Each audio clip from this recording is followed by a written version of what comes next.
Welcome back to the Go Game Go channel for another thunderous episode of Hammer Away.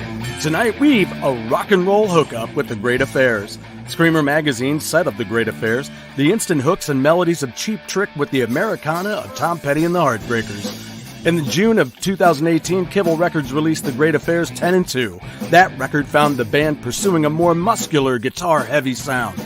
The band returned in the final quarter of 2020 with a new full-length offering, Everybody Moves, Nobody Gets Hurt.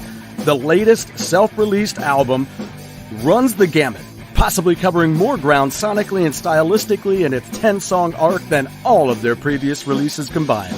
Recorded at Joshua Ketchmark's Black Gold Speakeasy in Nashville and mixed and mastered by Michael St. Leon at the Switchyard, Everybody Moves, Nobody Gets Hurt is full of fire and the same production quality found on 10-2. The Great Affairs are Denny Smith, vocals, guitars, and harmonica, Corey Rizzoni on lead guitar and vocals, Matt Anderson, bass and vocals, Kenny Wright, vocals, drums, and percussion.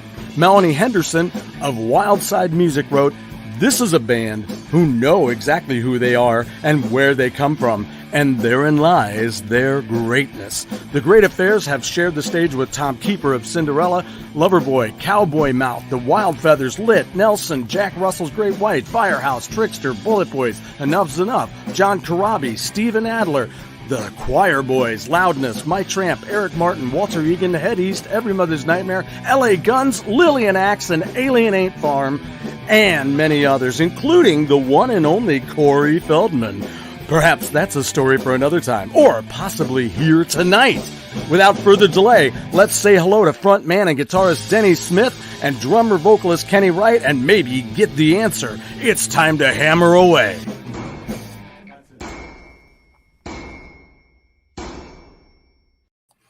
Hey, what's up, gentlemen? What's going on? Do you like that? Yeah. Sure. I tried to do the same thing for Sam Spade last week with Midnight Devils, and I didn't understand something. So and now I do, because it worked for you guys. That's a frequent occurrence in my life, like daily. Don't feel bad. Well, we just, we had a couple of minutes here before we started tonight, so we've got some surprises to talk about here. We just found out something between me and Denny, and it's kind of crazy, so we'll talk about that here in a minute. But you guys are in Nashville, right? We are. Cool. And you guys just did a gig down there the same weekend, as Rockin' Pod down there. I was just down there. Yeah, so we did Mockingbird Theater for the first time out in Franklin, which is long overdue local show for us. We haven't played in town, and well, not just because of COVID, just because we never play in town. It seems like anymore. Almost 2 years. Yeah, almost 2 years. So. Is that right? Yeah. Wow. Now, tell me about the theater. Is that the one that's right downtown there? Is that? No, that's Franklin Theater. Thank you. Okay. It's a little bit south of there, but only by a mile. But okay, cool. It's in a place called the Factory, which is sort of like I hesitate to call it a mall, but it's like a facility that it used to be a factory, and they turned it into avant-garde shopping and restaurants and live entertainment and things like that. That's kind of interesting because, we have a place now that is within an area like that, where they've got the shopping and things like that, and they have a theater there now called the Factory. Oh, wow. You're in St. Louis, right? Yeah. It's out in Chesterfield in the Valley. Cool. So It's kind of interesting that you just said that. I was like, weird. Because Melissa Etheridge is going to play there, I think, or did. But it's pretty cool. The venue that we played in is probably holds, I don't know, a couple hundred people maybe, but they've got a large room where they film some of those CMT Crossroads specials stuff. They do a lot of stuff like that out there. And like you said, they've got a bunch of shopping and some cool restaurants, but it's just a multi-building facility. Just kind of we had to drive around trying to figure out where the damn place was once we got it. It was cool. It was really nice. The seating is pretty hip. I wanted to run up and down the stairs. It looked like the Alive 2 set to me, but it was like the stage should have been turned the other direction. Yeah, it should have been at the top of that. But, that's wild. Good gig. So that's pretty wild. I'll have to check that place out. I know there's some big names that live there in Franklin too. Yeah, that's an understatement. Yeah, yeah. I was good. If you're happening and you're a Nashville guy, then you live in Franklin. It used to kind of be the heart of the Christian music community down here, but I think it's just kind of the everybody music community. I don't think we have that anymore. Yeah, it's all one thing now. COVID wiped it out completely. Let's see here. Of course, we start every show. We start with a lightning round. So cash and prizes. Yes. Well, just without so many of the cash and prizes. Yeah. If you can imagine cash, that's a good place to start.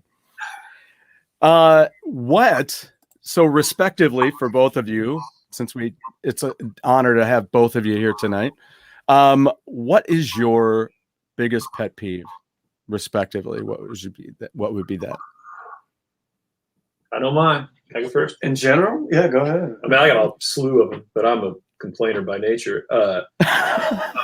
Bluetooth guy. In the store, Bluetooth guy. Yes. Because they're talking to me, and I always go, "Excuse me, what? What?" And they weren't talking to me, and it's embarrassing and annoying all at the same time. So that'd be Dave Grohl, I think. Oh, yeah, it's not a popular opinion, but clarify though. You can't just say Dave Grohl. That's not even. Well, I mean, a person. Why not? I mean, when you buy a new iPhone and you text somebody and you put in DA and it auto populates Dave Grohl, that is so yeah, that's from my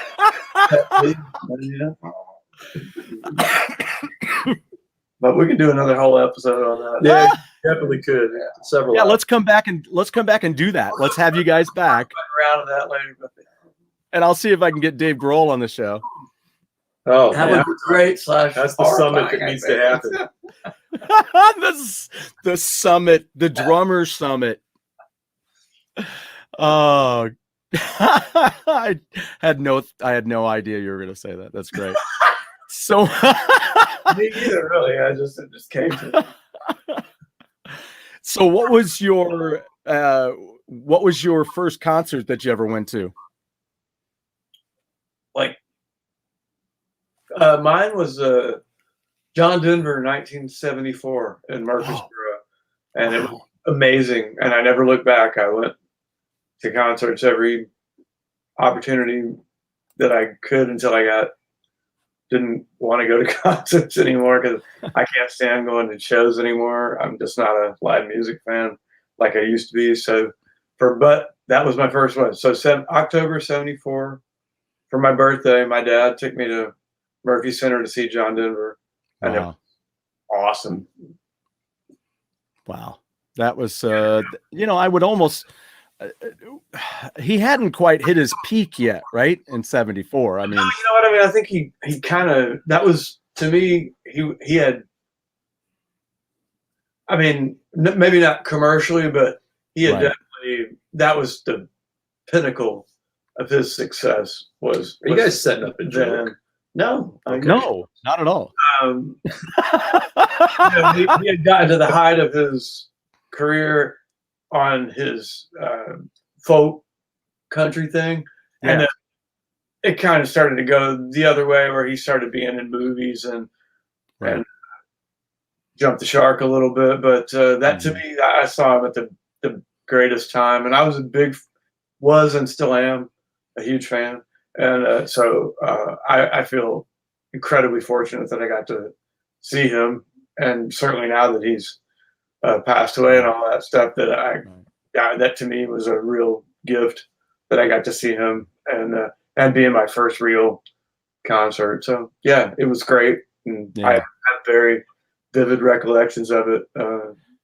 Yeah, I'm glad you mentioned what you did about that point in his career, because for people who are in it for the music, that is an important time when he hadn't, been split off.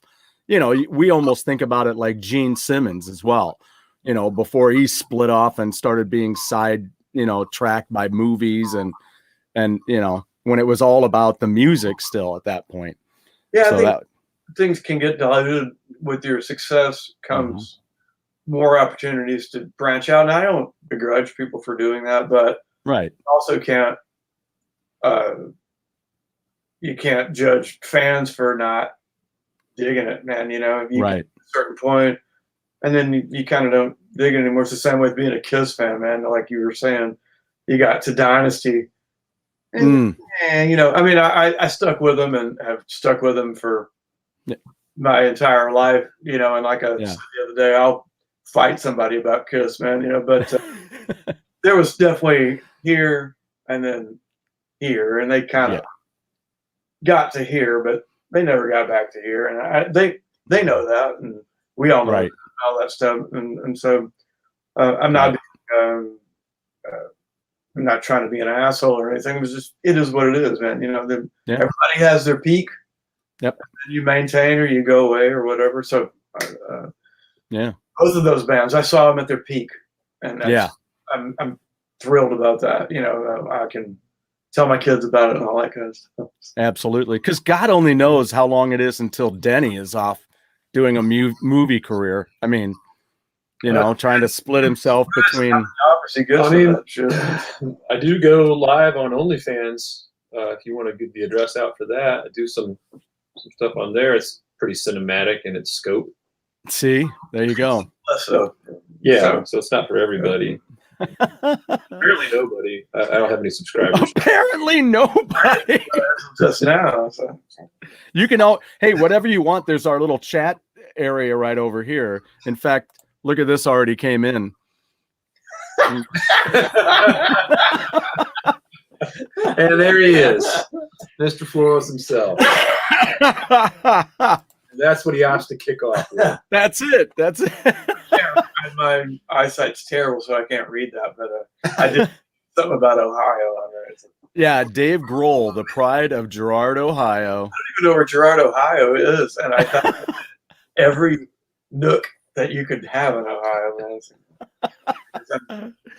So if there's anything you want to type in as far as like something that people can check out, you can type it right in over in the little chat thing. And what about you, Denny? What was your first concert? Well, it wasn't, I don't know if it was at their peak, but I saw Rat on the Dancing Undercover tour. Oh, yeah. It was supposed to be, it was Rat and Cheap Trick. Cheap Trick bailed for whatever reason, and Poison on their first tour opened the show. It was, I was going to say, how was that?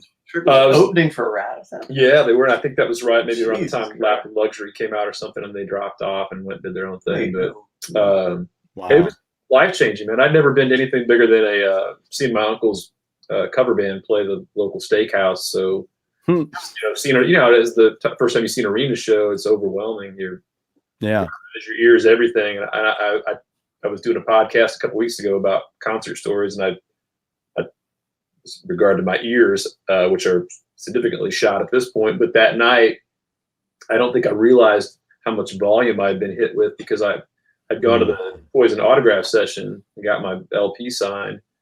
And that night I went home at, 1 o'clock in the morning, whatever, and put that on the turntable. And my mom busted in my room, wanted to know what the hell I thought I was doing, playing that loud. And I looked over and the slider was cranked on it. I had no idea it was that loud, because I was just completely blown out. But it was I've said this many times, it changed my life or possibly ruined it. I'm not sure. But I might have built something really important by now, but instead I went down the other path. So thanks, Poison. Yeah, and Mike sends his deepest sympathy for having Poison substitute for Cheap Trick. It was fantastic, man. I mean, up to that point, I don't even know that I had heard. I mean, that was right about the time Talk Dirty Me was hitting, so I don't even know who they were until a couple weeks before the show. Yeah, and I mean, it just seems like that's more the bill you should have been given. Oh yeah, for sure. Rather than Cheap Trick, you're like, no, I get it, Cheap Trick, awesome, good, but with Rat, you're like, I wasn't really at that point. I mean, that's Cheap Trick's now probably my favorite band, but at the time they were not. I wasn't as well acquainted with them, but even to me, it seemed odd, because there was that weird thing, but around that time where, and I don't know that it connected with me until years later that I realized that when I became an old guy myself, like I never realized how much older Kiss were than their contemporaries in the hair metal thing. And Cheap Trick, same thing. They tried to do the, obviously Bunny Carlos wasn't going to tease his hair. There wasn't much to work with there. But the other two, the Pretty Boys had they did it up, and I never made the connection that they were 10 years the senior of these guys that they were opening for. I just knew that I dug The Flame. I still love The Flame. I don't care if people crap on that all day long. I think it's a great song. But I think it's a great song. But I had to backpedal into the early stuff. I didn't, I only knew them from, even with me for Kiss. I don't have that experience he had. My first Kiss thing I ever got was a copy of Lick It Up. I didn't, the makeup stuff was just photos to me. I didn't, go back and discover that stuff. So, I had no older brothers, nobody older that was cool to hit me to that stuff. So, I'm sitting there thinking Lillian Axe is the coolest shit to ever be plucked from the vine. I didn't know. And Helix. And I still think Helix was cool. You ain't gonna tell me different. So yeah. That was a band that I never really got into Helix much, but I mean, I didn't dislike it. It's just that there were so many bands coming out at that point that I had my favorites. Maiden was my ultimate favorite. Priest was right there next to them, and then everything tiered from there somehow. I got into the Shredders. I always fell a little bit more to the pop side of things. I think maybe because all of my earlier records were more pop and pop metal stuff, and I dig that too. I like that too. I graduated into I think the first metal and some people might debate this, but the first real metal things I ever got were Ride the Lightning and Soldiers Under Command were the first real. I mean, I had Metal Health, but I mean, come on, that's stretching it. So in terms of heavy guitars and stuff, that was the first real metal stuff I ever had, probably. Yeah, Ride the Lightning's fantastic record. That's probably my favorite. Yeah, I feel like that's I don't want to say it peaked because obviously people would argue, but that to me is Metallica at their absolute best. Yeah, no doubt. They had everything going at that point, man. That and Masters of Puppet back to back. Yeah, and I was going to ask you that. I'm like, Master of Puppets, though. I mean, that's, That was a 1-2 punch. Those almost felt like companion pieces the way they were done. And then, everything kind of changed with Injustice for All, so you got to kind of acknowledge that was, they were on to something. They were trying to go somewhere there. So, and obviously they got there. I mean, yeah, absolutely. And also, by the way, sorry we couldn't make the Franklin show. JC and I were entertaining a potential drummer for a new project, because Kenny has snubbed us so harshly. Who is this? Mike. Oh, Mike, you've never asked me one time to sub for you. And so, by the way, what is your favorite? What is your favorite Spinal Tap the movie moment? All of it? Yes. Yeah, exactly. It's tough to top the metal detector at the airport. As farcical as it was, because aluminum does not pick up in the metal. No, I know, right? Does it really pick up tinfoil? All the subtle additions of cold sores. Well, also, if you get the Millennium Edition where they have all the deleted scenes, you can see where that originates from, the cold sore thing, because they have this groupie that she comes in with the cold sore. So you just kind of have to figure it out. But that's great. To me, when they're sitting around, because I love rock and roll documentaries. That's essentially what I spend most of my free time doing is looking at that stuff and reading rock and roll documentary books and things like that. But when they're sitting around and they do the review for Shark Sandwich and Shit Sandwich, I feel like that. There's that whole roundtable thing where they're doing the well, you can't say that, right? You can't even publish that. That's not real. That's not real. And the sea of retarded sexuality, or whatever it is. Nitpicking, isn't it? So that has got to be my favorite. Oh, there's a couple of moments that I really love. The one, a couple of them happen in the hotel. Remember where they have the debacle in the hotel trying to get the rooms and Oh yeah. And the gentleman that was in an old sitcom. He was in the Jeffersons, right? Yeah, Bentley. Yeah, Bentley. Yeah. And he looks at him and goes, I'm just as God made me, sir. How do you expect to get people in a king leisure bed? King leisure bed. That, and then when Paul Shortino comes in as the other, their competition, and they're like, "See, what is it about? What about his record cover?" And they're like, "Well, see, he's the victim." So, oh yeah, it's a fine line, isn't it? That and don't even touch it. Don't touch it. I wasn't going to touch it. Well, don't even look at it. No, you can't even. You've had enough of that. So. And Mike said to me earlier, we were just talking on the phone earlier, and Mike said to me, he says, we were doing It Can Get None Blacker. None more black. None more black. None more black. And then your favorite band that nobody seems to know. Christ. Oh man, this could go on all yeah. night. I mean, how long are we on? It depends. It's I've had lightning rounds last 10 minutes. I've had lightning rounds last an hour and 35 minutes. I feel bad answering it because I feel like, well, I don't want to say it and then somebody from that band see it and be like, well, people know who we are. I think anybody.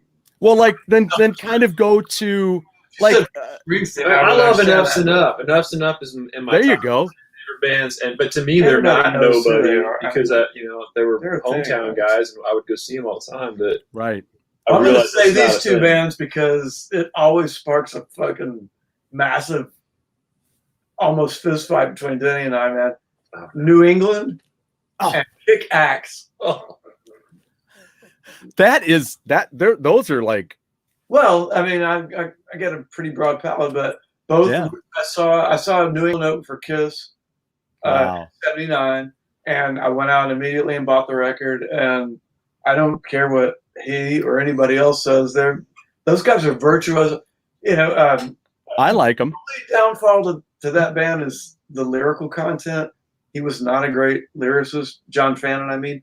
But outside of that, I mean, dude, those guys are like virtuoso players. Kick-Axe, to me, that's like the best and kind of only real Canadian. He's got a Helix shirt on, but man, those guys crapped out better records than a Helix. Man, those guys were fucking great players, and they were fucking lumberjacks, man. Those guys they would have body slammed Helix in a death match. And I love Helix. I'm not shit talking, right. But right. It acts like they suck and all that, and they really don't, man. They were fucking fantastic players. I saw them on the first tour, on the second tour, and I don't know that they did a third tour, but I saw them early on, and man, I saw them 3-4 times. Wow, great, man. I mean, those guys were fantastic players, man. Wow. That don't really get to. Yeah, I realize that they're not like commercially. That shit was never gonna fly, but they were fucking great players. And just if you liked fucking metal in the '80s and all that stuff, then they were head and shoulders above a lot of that stuff. Interesting. Brian Gilstrom drumming. I was hanging out. We saw him in a club on the second album tour, and I was hanging out with the drummer who, a guy named Kenny Earl, who was a friend of mine from way back, and he ended up being the drummer for Manowar on that Triumph of Steel, I think. Yeah. They called him Rhino. I don't know why they didn't just use his name, but that guy is. If you've listened to that fucking record, man, you know that guy is. Yeah. Amazing player. And I had remarked to him before I saw that show that I didn't think the drummer for Kick Axe was that great. And he did a drum solo, and he had his kick drum was turned up right. Yeah. So his kick drum pedal hit it right there.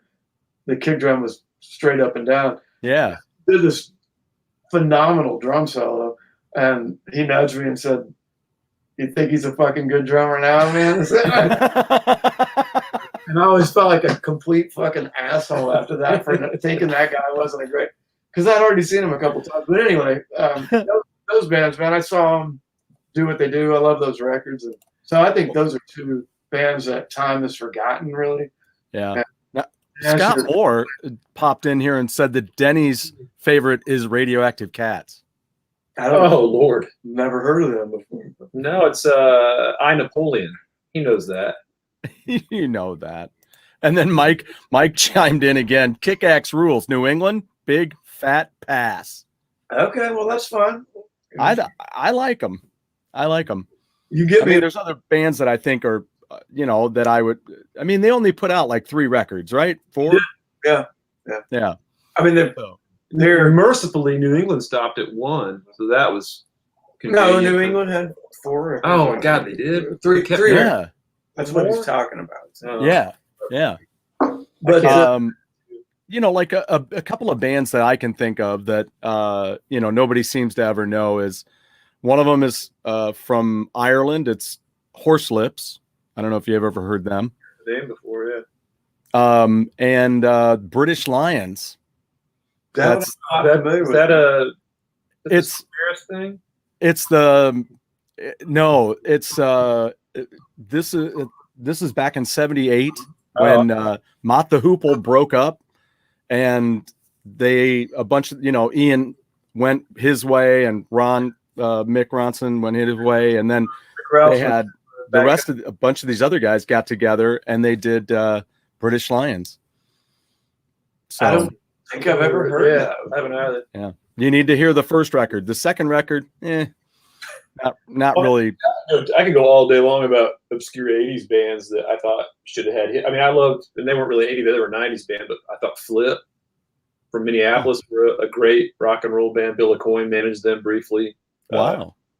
I love. There's a band from this area that they didn't last for long. But they were on MCA called Blue Tears that I thought had some great songs. They were more of an AOR kind of thing. There's a lot of stuff like that. I mean, my collection is littered with one-offs that I don't know what happened to the guys after their one shot at the charts that failed to materialize. But yeah, I've been talking a lot about a band called Hybrid Ice out of Pennsylvania, Philadelphia area. And they put out 3 records. Their last one was newer. It was like 2009. But they had one in '82, which had a song called Magdalene on it, which then appeared on this. Oh, really? Yeah. So Tom Scholes added his writing credit to it, did a little bit of a difference in the arrangement, I guess. And they did it. So, yeah. So Hybrid Ice, though, great band. I just bought all 3 of their CDs and hoping to have them on the show sometime soon. All right. And our last lightning round question. You're about to be transported to an alien planet. What 3 albums do you quickly grab to share? Shit.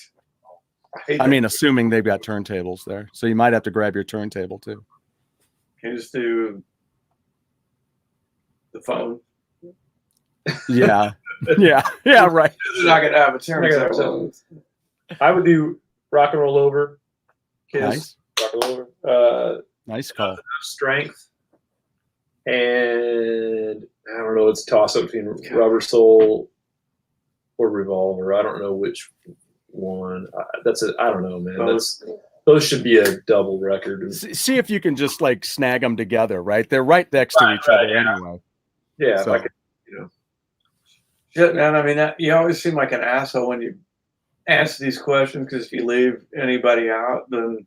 But if you're talking about 3, absolutely Destroyer by Kiss, that's the greatest album that's ever been committed to tape, and I'll fist fight anybody that wants to argue about that one. Probably maybe, even though it's probably not the best Queen album, News of the World, just because that was really my, even though Bohemian Rhapsody was already a thing and I knew about him, that really turned me on. And I don't know, man, probably, and I know I'm going to seem like a shit for not including the Beatles record, but Summertime Dream from Gordon Lightfoot was probably, that's easily in my top 5 favorite records of all time, but I don't think I could live out the rest of my life if I've never got to listen to that again. So I'm going with that one, man. If I could have those 3, I could probably die relatively happy. Wow. That's pretty cool. Have you seen Gordon Lightfoot's the documentary they just did recently? Yeah, like 10 times. God, I love that. That was. Every time you look at it, you find something different about it, man. Just looking at his hands playing. Yeah. You learn how to do some of that stuff, man. He was a massive. He is a huge technician. So yeah, still doing his thing. Just put out a new record. Well, maybe that's what we should do. Is we should have you back on the show, and we can do a show about music docs and music movies. That's my favorite thing.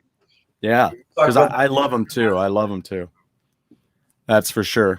All right. Well, the first thing I want to do is let's talk about the beginning of the Great Affairs. When did that happen, and what was the personnel situation when it first got started?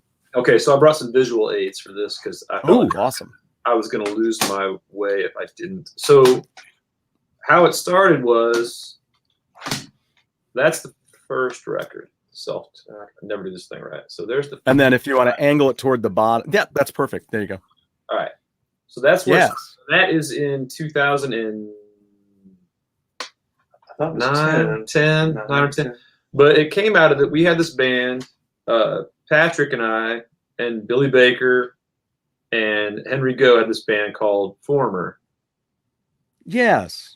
Wrong. So that's what I bought when we were hanging out together at Rockin' Skull 2018. A combination of these 2 records put together. Okay. If I can get them in there, I can. I cannot do this. You gotta go that way. Yeah, I gotta do it that way. So anyway, we have these full lengths and a couple EPs, and it's the timeline kind of overlaps because there was a point when both bands existed, and there were overlapping members. Myself and Patrick being the 2 that were involved in both bands, but one was more of a, inspired by Jimmy Eat World and the Afghan Wigs, and it was more of a guitar-driven thing. And the first couple Great Affairs records, which were that one I showed you, and then Ricky Took the Wheels, which is the second one. Yes, okay.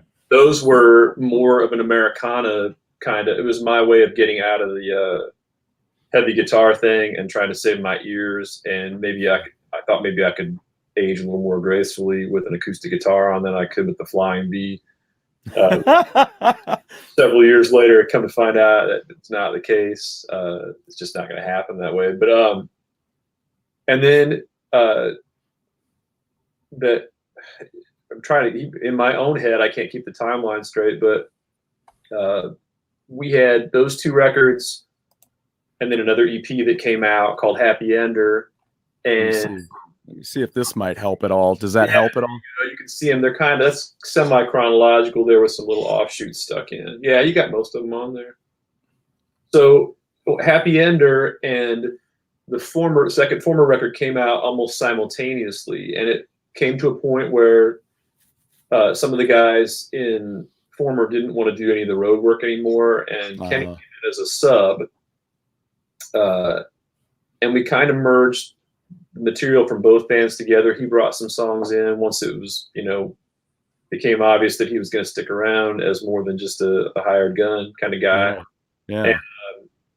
And then we made that 4 EP, which was, both of us throwing stuff in the hat. And that became the turn back into the rock and roll thing. And we just now we just kind of, we still mix it up. I mean, I strap on an acoustic every once in a while, and we do some, we do some of that stuff. Sure.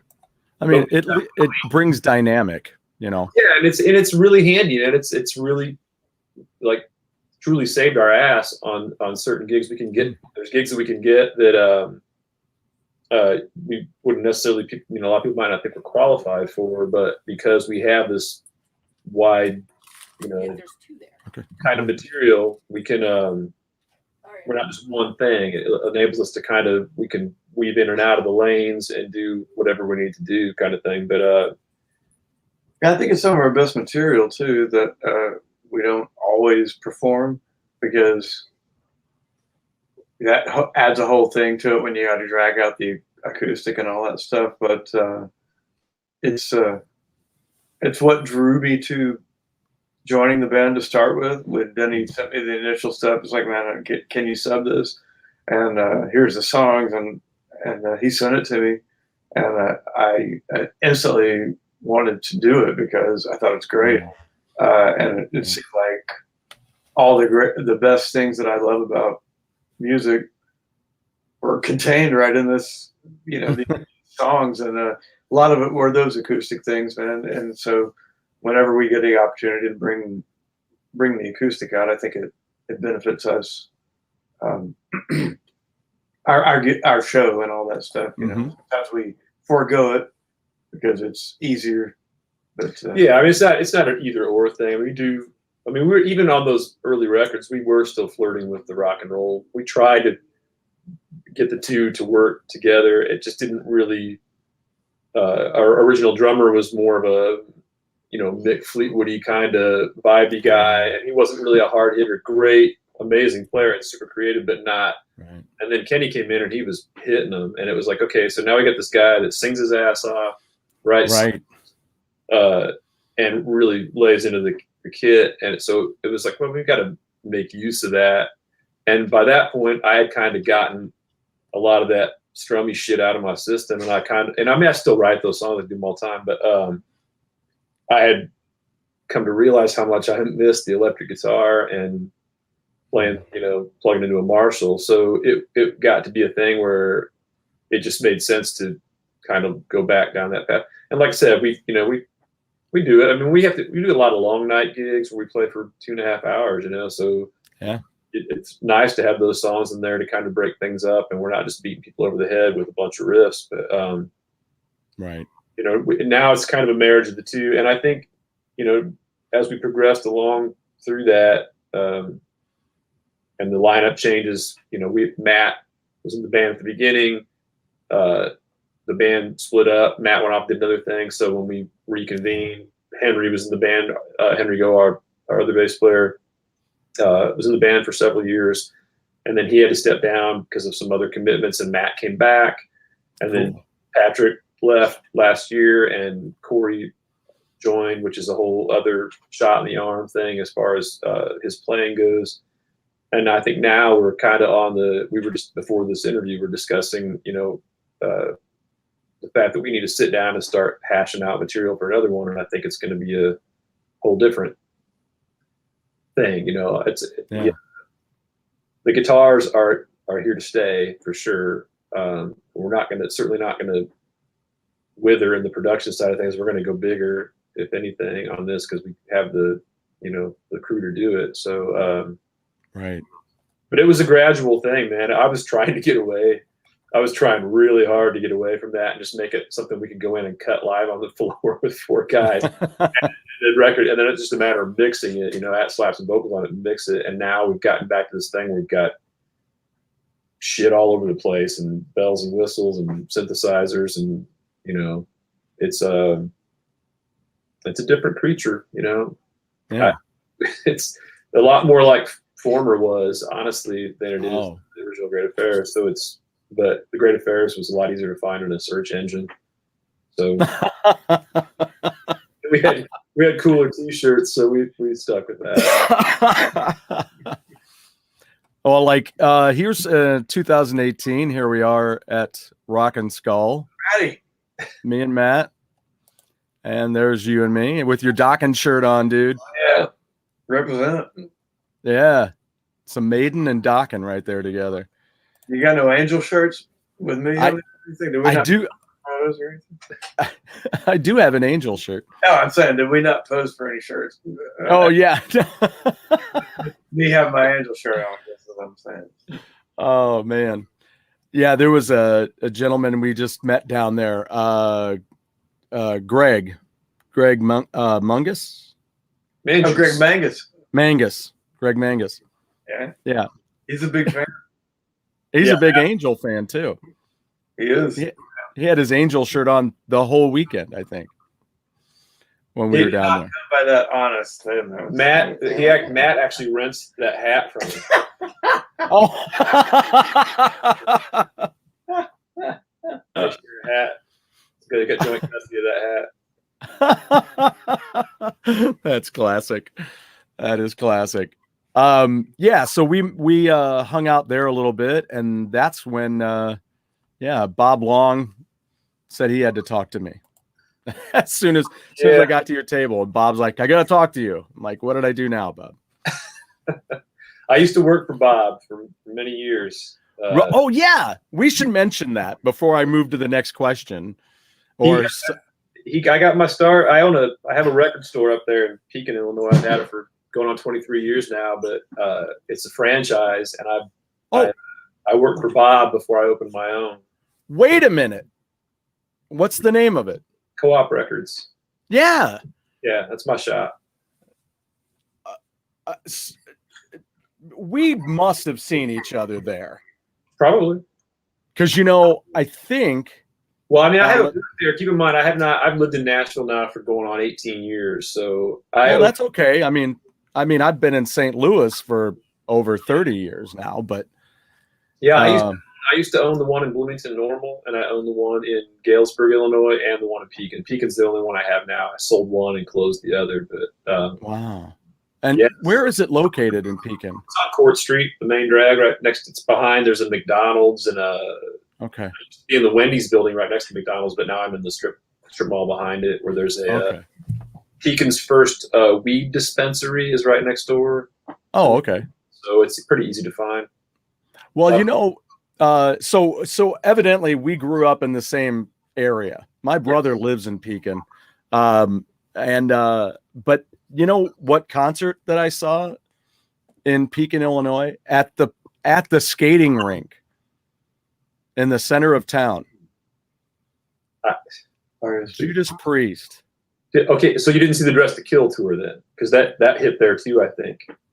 Judas no. Priest. Yeah, I remember that. Yeah, the hockey arena. Little, yeah.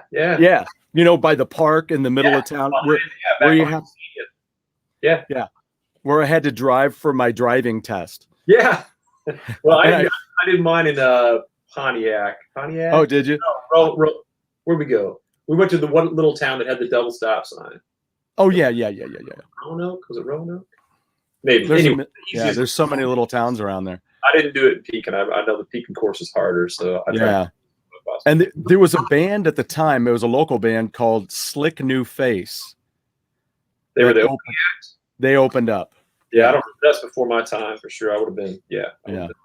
Young. So that's kind of crazy. Co-op Tapes and Records has been a part of my life as far as, like, I know just from what we've been talking about so far. I mean, Kenny, did you do a lot of vinyl shopping in the cutout sections? And I did vinyl shopping in every possible way that you could think of, and still do. But yeah, me too. Me too. I know a buddy of mine turned me on to Angel, and that's what I had to do, because by the time I got into Angel, they were done. The live album had just come out, and that was it. That time, yeah. So I went over to Co-op Tapes and Records in in Peoria on Main Street, and that was what Bob used to work at.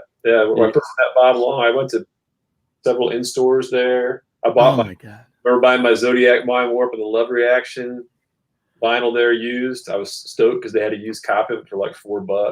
Wow. Still have that. You didn't happen to go to the Bullet Boys autograph signing when they were there, But I'll tell you a crazy story. So because wait a minute, what's the gentleman's name that was the manager there? Back then, Bob Harrington might have been the manager. That might have been before Bob. Bob Long worked there at that time. And what was the other guy's name? Bob worked there then. Bob Harrington might have. I don't know if Harrington worked there or not, but probably he owned the East Peoria store later on. Okay, I think that might have been it. Dan Birch was the owner, but he rarely worked in the stores. He was a little guy, kind of like Joe Pesci or something. But I'll tell you a crazy story about that. This is another weird 6 degrees of separation. So we'll go to Pekin and the Bullet Boys thing covered in one shot. Awesome. When I first, this would have been 99 actually, I joined a band in Los Angeles called Best of Seven with some guys that were from Central Illinois. I've got their album back there. Yeah, well, that was I was the guitar player in that. Holy shit! Shane Tassert was our singer. Okay. From Pekin. He was at that thing. He ended up being the singer for that Lies, Deceit, and Treachery band years later. He had a photo of himself and Mark Torian at that thing, but he ended up, and now he plays in the Hot Summers with Mick Sueda. Oh wow! It's a weird. So yeah, I found out years later that first show that I went to, that Rat and Cheap Trick or Rat and Poison show. Yeah. I think the guy that sold me tickets to it was my drummer in that band. He worked at Video Sound Warehouse, and we camped out overnight in the alley behind Video Sound Warehouse. And he worked there for Jay Goldberg, who owned the original Co-op records and tapes in Pekin, Illinois, years before I opened mine there. His it's come and gone, and a new person was doing the franchise at that point. So it's a weird, twisted, web of stuff being connected. But yeah, I did not go to the Bullet Boys in-store. I couldn't get a ride. I did go to 2 different Faster Pussycat ones there. Who else did I meet there? It's too bad I didn't know you. I could have driven you over there because I had an interview with Tom Kiefer, and then I couldn't. Atlantic wouldn't give me an interview with Winger, and Warner Brothers wouldn't give me one with Bullet Boys. So then I'm partying with my friends on Friday night, and I was like, okay, so I don't know what's going to happen. And then they said, we stopped at Taco John's. You know what that is? Yeah, potato olays, baby. Yes. So we stop into Taco John's, and over the radio, they're talking about the Bullet Boys at Co-op Tapes and Records. I'm like, I know the manager of that place. So we go over, get in line, and I tell them about it. They're all pissed off that they didn't give me an interview, and they're like, follow us to the hotel. I'll set you up. So they did, and Kip Winger came out of the elevator right as I was wrapping up, and I did the interview with him too. So it was crazy. But yeah, that's so do you have a connection still to it? I mean, do you own that still, right? Yeah, no? Yeah. That's a trip. 23 going on our 24th year. So wow. Yeah, it's my brother ran it for me for a while. I've got a couple longtime employees that are still there, and wow. Yeah, I haven't been. It's sad because I've not been there. We're going up in September for a couple of days, but I haven't actually been in the shop in almost 2 years. Wait a minute. When are you going in September? The 12th. It's my niece's birthday. I think 12th or 13th, maybe. Okay. Second weekend, I think. All right, let's keep in touch. We'll see what's going on. So anyway, well, it's too crazy that we both went to the same high school. That is wild, man. That is a trip. That's a trip. Of course, you were there just a couple of years later than me. Possible we don't know some of the same people. I know. We've got to. My first guitar hero was Marty Craven. That's my buddy. He worked. Oh, are you serious? I'm totally serious. He is my oldest friend. He sent me a message just the other day on Facebook to forward on to my mom. He used to work at, I think it was Super X next to the Kroger, and he got me a discount on that piece of shit stereo I had that I was cranking that Poison record on that pissed my mom off so bad. So yeah, he gave me my first guitar picks. He's the only person I knew that he used jazz picks, and he would use a hole punch or drill something, and we'll put a hole in the middle. I've never seen anybody else do that. Yeah. And so when I got my first real pick, I was like, well, what? These don't have a hole in them. I didn't understand why they didn't have a hole in them. But yeah, he was the shit, man. He was like our Eddie Van Halen for the band, man. He was great. Damn. I should I should let him know. I mean, we were like we were there at down there at the Rockin' Pod at the show on Friday night, and I get this text from him, and I'm like, what's going on? He goes, you in Nashville? I'm like, yeah, are you? And he goes, no, but I know a bunch of people there. And I'm like, oh, okay. And he goes, they're at that thing where you are. And I'm like, at the Mercy. I was like, what? So yeah, that's pretty. The last time I saw him, I don't even think I got a chance to talk to him. Was at our high school reunion somehow overlapped, and we were at a place called Red Rocks or Red Rock. Yeah, Red Rock. Yeah. Wait. And we had gotten in the night before our reunion. We were hanging out with some friends there, and I saw him, but I didn't get a chance to talk to him. He was surrounded by people, and he might not even remember me, so I didn't want to bother him. Well, was there a band there that night? I think so. I think he got up and jammed with them or something. That was me. I got up there with him and jammed. Oh, that's too much, Danny. That's too. It's cosmic.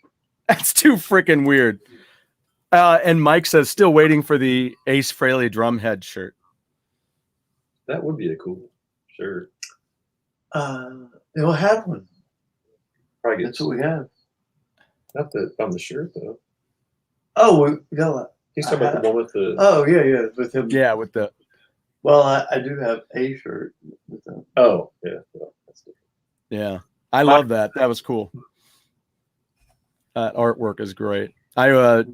There's still a video of Ace, and I don't know about whom he's speaking, but he goes, "Where's Stewart?" I'm like, I wonder what Stewart that he's talking about. He probably too at this point.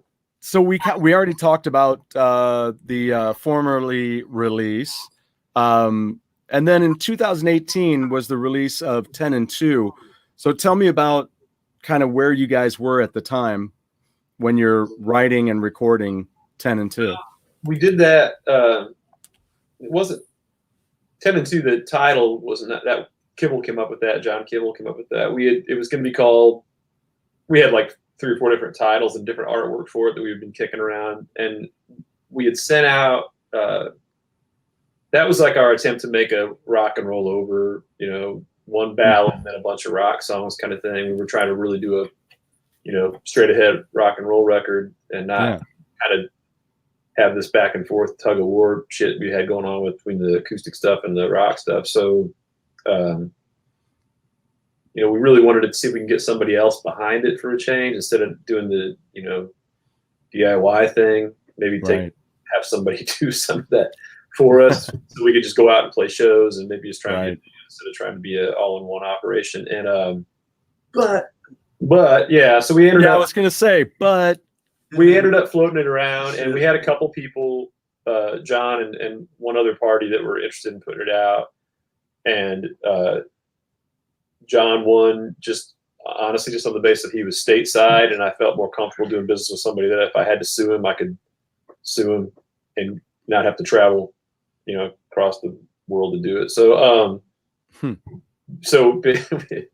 is not necessary, but it just felt like we'd be doing business with somebody that we could, if we need to reach him, we could reach him, and it was so we did that and put it out, and it was, we had a really good run with that record. I don't think it didn't really do what we were expecting, and I don't think it did what he was hoping it would do either. But we kind of fell prey to the same thing. He had another band called The Rumors. Yes. And we fell prey to the same kind of thing. We weren't really what his label specialized in per se. Right. I don't think they knew what to do with us, and which is fine. It's, if everybody liked the same shit, life would be really boring. So we were prepared for it to not necessarily, take off. But we made the most of it and went out and did it. And then when it came time to do another one, it just didn't seem like a good idea.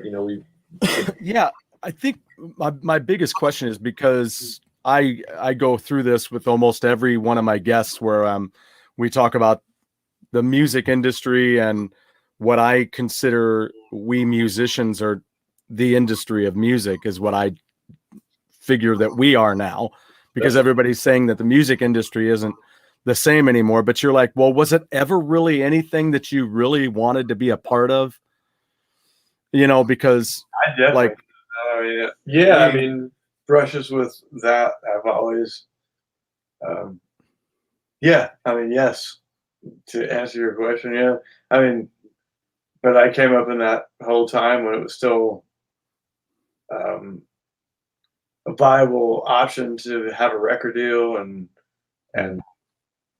explore that whole thing. You know, now no, because I don't know that there is an industry anymore for that kind of thing. If you're not Taylor Swift or whatever, then or Drake or things like that. I don't know that there's a market for that. You should probably just put your own records out and see what happens. But well, I mean, obviously there's a threshold in sales where if you're going to sell a certain amount of copies, you kind of need a label because you're too big for you can't maintain that degree of, you just can't sustain the commercial side of it and be a live band out working. And there's only so many balls you can juggle at once. And that becomes a problem. I mean, when I was in Best of Seven, we had major management that were shopping us for a deal, and it was great because, and I'll tell you why, because we hadn't made any money yet, so they weren't taking any money from us.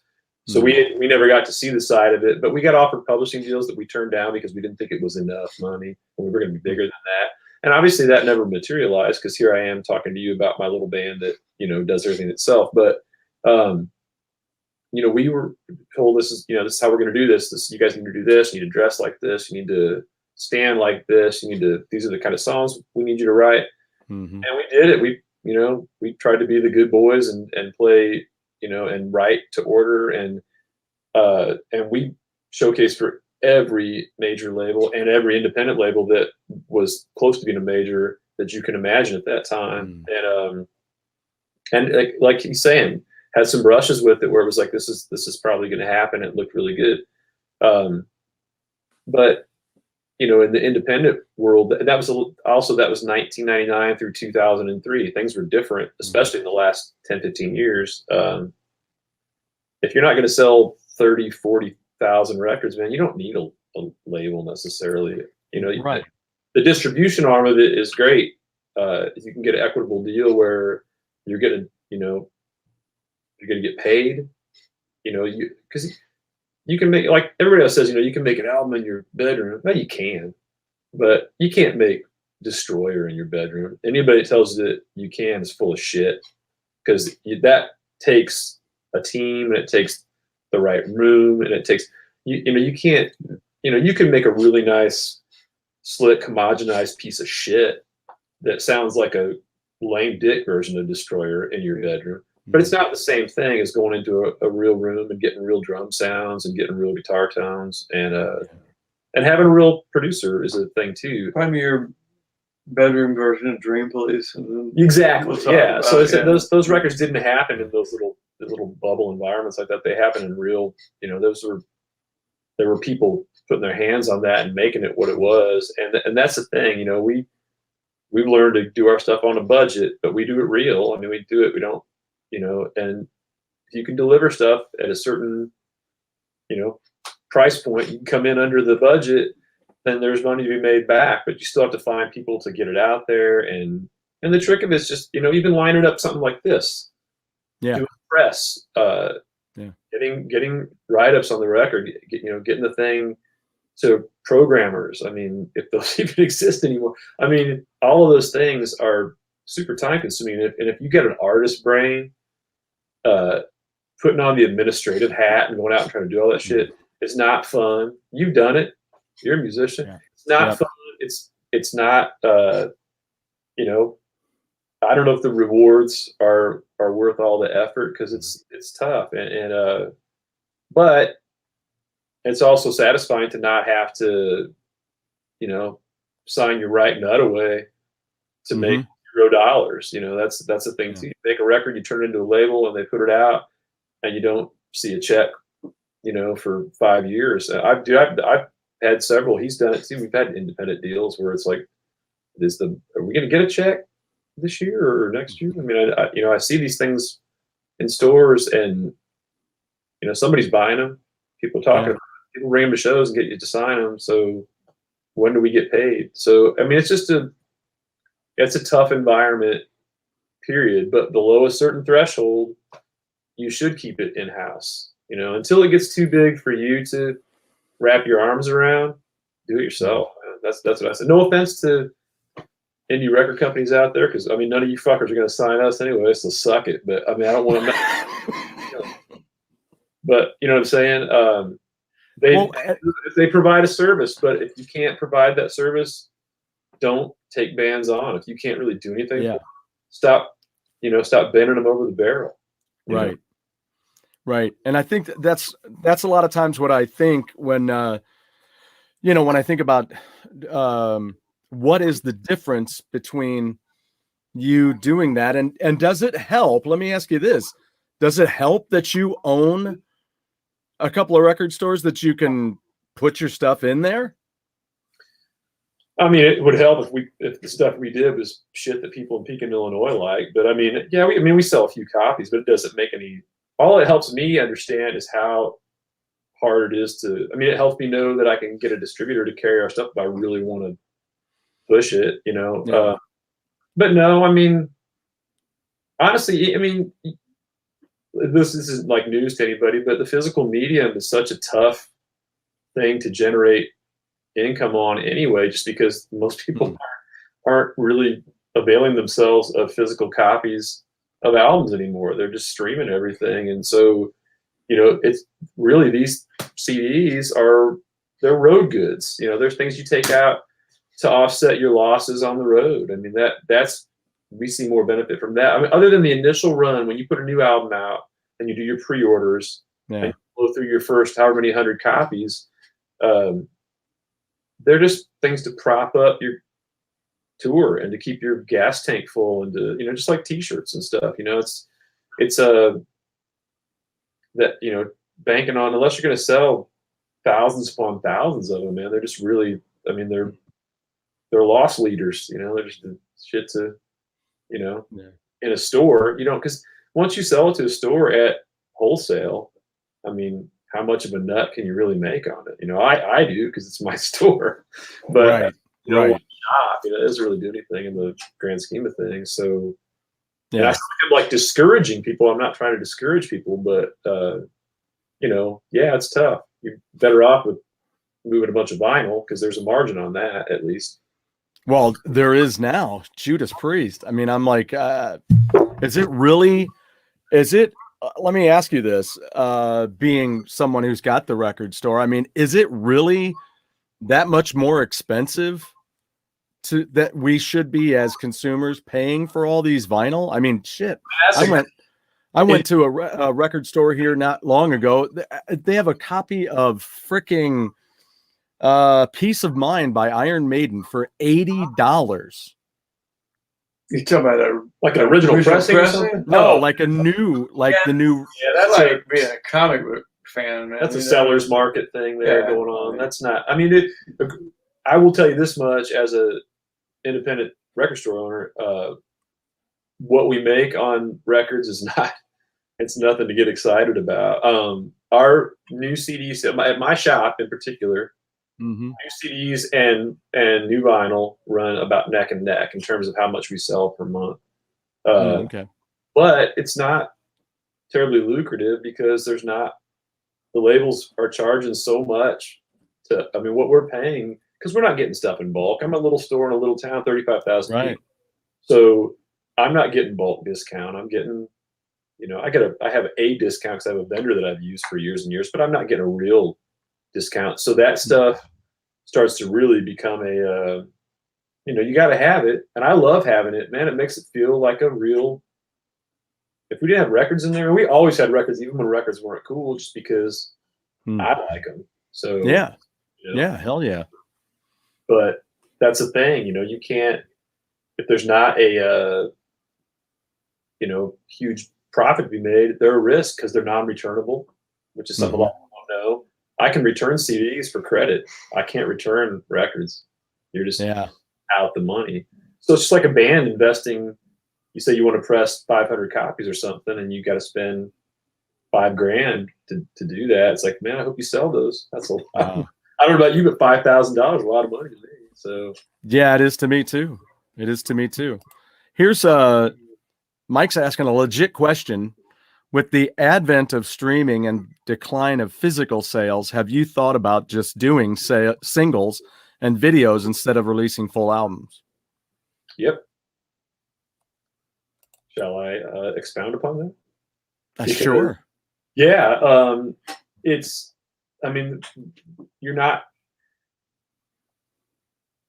I'm trying to think how to say this without sounding like, okay, so you can do that, but there's no money in that either. So at least, that's what I'm saying, at least on the initial nut of putting a record out, like that first month, 2 months, 3 months, whatever, then you've got, if you drum up sales, you see that money come back to you, and you can, if you didn't, blow your whole load on making the record, you can do it. You can make money.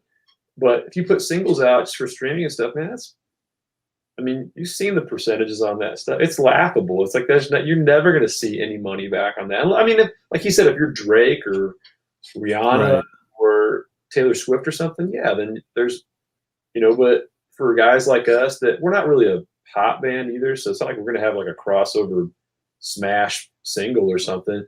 There's no money in that. I mean, our videos are done on a shoestring budget because we know guys that are talented, that are good dudes that just like, doing the work. But if we were spending, like some of these bands that spend $5,000 a video, so, man, we'd be up a creek, dude. I mean, there's just no. Also, a lot of people don't give a shit about videos either. That's the thing too. So it's not like unless you hit, what's the monetization level for YouTube? What do you got to hit to actually start making money? 100,000. That's what I was thinking. That's what I was thinking. Until you pass the 100,000 threshold, I mean, that's, you do it. Yeah. You're a podcaster. It's tough. All these things are prohibitive in terms of like actually seeing a profit. So you got to love it. You got to just do it because you love doing it, and trying to circumvent this shitty new system that we live in. I'm not a genius, so I don't expect to crack the code. We just keep doing what we do because that's what we know how to do, and try and make what we put out as good and shit that we would want to buy. Yeah, and hope for the best. But man, they certainly don't make it easy for you, No. Well, what I want to do real quick here is before we jump into Everybody Moves, Nobody Gets Hurt, I wanted to talk to you guys respectively about your solo releases too. Because Kenny, I know you did some lead vocal work. You had one track on 10 and 2 that you did lead vocal? Maybe a couple. Or is there 2? I don't remember exactly, but maybe people can't tell us apart half the time. 2 or 3. So apparently that's it. Maybe. Maybe that's what it was, but I mean, I don't know. Yeah. Okay. I think I maybe had 3. And then I have a record out that came out in 2008, which I would not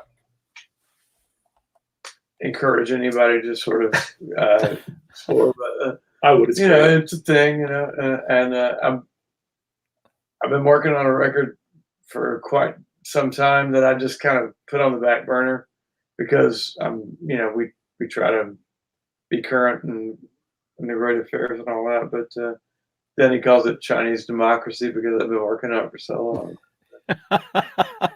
It's almost done, so there's that. But no, you probably want to ask Denny about that. I mean, he's the primary songwriter, and yeah. Well, I know that I had a feeling when I saw you guys play in 2018, and you did the sang your track on stage. It kind of gave me that reminiscent of Faces, kind of back in that time. Yeah, definitely. I mean, that's kind of my thing. Why are you laughing, Denny? No, that's because that's awesome, man. Oh, okay, good. I was like, why? Is there a joke in here somewhere? Higher compliment than that, man. Exactly, that's fantastic. if you get that without having to be hit over the head with it, then I'm it's great. Generally flattered about it. So yeah, I'm a 70s rock guy. I mean, I got all kinds of interests as far as music goes and stuff like that. Yeah. But in this band, I try to be the counterpoint for the 70s rock kind of thing that we do. So yeah, well, that's cool. Got that out of it, then great.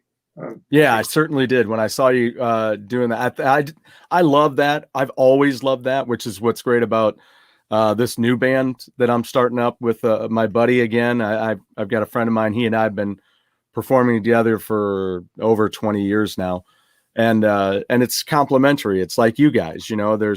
I've got a certain range and style, and he's got a crazy range, you know, and so he does all the Steve Perry shit and all the, you know, whatnot. And then I do mountain, you know, and all that kind of stuff.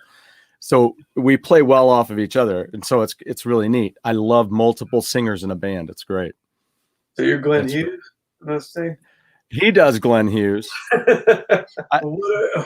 We talked about doing more of, in fact, we're doing Glenn Hughes, Boy Can Sing the Blues. I don't know if you're familiar with that. Absolutely. But it what yeah, just Mississippi Queen so far. All right. All right. I mean, I'd love to do more, but that's the one that I know so far, and that's the one we're doing. But yeah, I dig doing that. We're going to be doing some Molly Hatchet. I'm all about doing Molly Hatchet stuff. Nobody does Molly Hatchet. I don't think there's enough people putting Molly Hatchet out there. Yeah. Yeah. I love singing like that. I played a bunch of gigs with those guys, and wow. I feel like they never got the real Southern rock kudos that they deserve. Yeah, absolutely. Especially with some of the stuff they still were releasing later before Danny Joe died. Yeah, I mean, you know, he definitely had some serious. I don't think are there any original Molly Hatchet members that are still alive? Dave passed away a year and a half ago or something like that. Right. That right. might have been the last. Yeah, because the bass player passed. He's been gone for a while. Well, that doesn't stop you anymore. You know, yeah, I'd have to. No, I'm not talking about the. I'm not talking about the legitimacy of the band. I'm just saying. I think, you know, if you're doing some Molly Hatchet, then yeah. Of course, their cover of "Dreams" is a song that I love doing. I finally got to play it and sing it recently at the Open Jam, where I was one of the hosts at the Open Jam, and that was great to do that. And we're going to be putting that in. That'll be in this new band. And also, I like their version that Farrar did when he was with them on "Take No Prisoners" of "Long Tall Sally." I love that. His era of the band was great too, man. Yeah, absolutely. I don't love it, but he was a damn good singer, man. Absolutely. It's all going right in my head. I don't know anything about Molly Hatchet at all. Yeah. I've seen him once. It was one of those what's the thing called, the TT races, Peoria Riverfront. Oh, yeah. I was confused because I think they didn't have a bass player on stage. They were doing all kinds of weird. It was a strange thing, and I didn't recognize anybody in the band. And I was like, "Who are these guys?" It was not anybody from the album covers I'd seen. That's a trip. Yeah, those are all Frazetta album covers. So. Yeah, well, I'm just saying, guys, I don't know what I'm saying. Yeah, I had to get that poster a while back. Yeah, I realized that guy on the Steed wasn't the singer from Molly Hatchet, but thank you for pointing that out. So we hired the Death Dealer to go ahead and sing in our band. Those are some of my favorite album covers and stuff like that. Some of my all-time favorites. So Denny, tell me then about your solo stuff.